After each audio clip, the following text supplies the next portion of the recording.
जैसा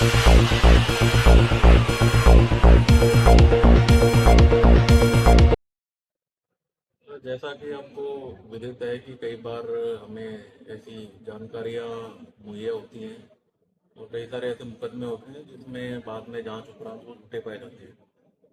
इसकी गंभीरता समझते हुए हमने कई सारे ऐसी ऐसी चीज़ों में कार्रवाई करी है, जिसमें 217 भारतीय न्याय संहिता के अंतर्गत, जो कि पहले 182 आईपीसी होती थी, उसमें हमने कंप्लेंट केसेस बना के कोर्ट में दायर किए हैं।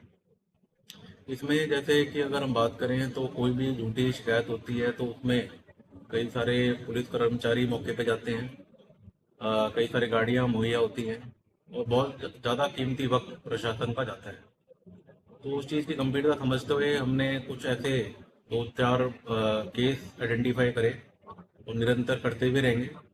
जिसमें एक ऐसा केस है पहला नंबर पे कि जिसमें शेखपुरा रोड है कोठी, उसके बाहर एक व्यक्ति ने वीटी करी कि 2 लाख रुपए की उसके साथ में लूट हुई है।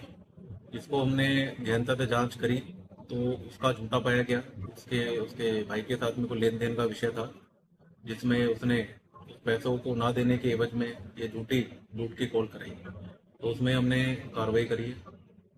और ऐसा ही दूसरा एक मुकदमा है, दूसरा ऐसा मुकदमा है जिसमें SC/ST एक्ट के अंतर्गत वो झूठा पाया गया और झूठा पाए जाने के उपरांत हमने उसी प्रकार से एक कंप्लेंट केस कोर्ट में दायर किया।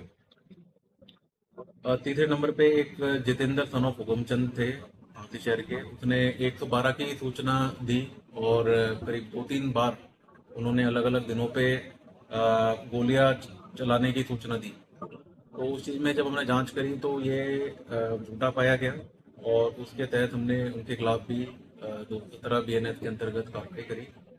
तो ये कुछ ऐसे केसेस हैं जिसको ध्यान रखते हुए हम भविष्य में भी एक हमारी लीगल जो सिस्टम है उसका मिसयूज ना हो, उसको कंट्रोल करने के लिए हम निरंतर इस टाइप के कंप्लेंट केसेस कोर्ट में डालते रहेंगे, ताकि लोग सिस्टम का मिसयूज ना करें और जेन्युइन लोग ही हमारे एडमिनिस्ट्रेशन को आए।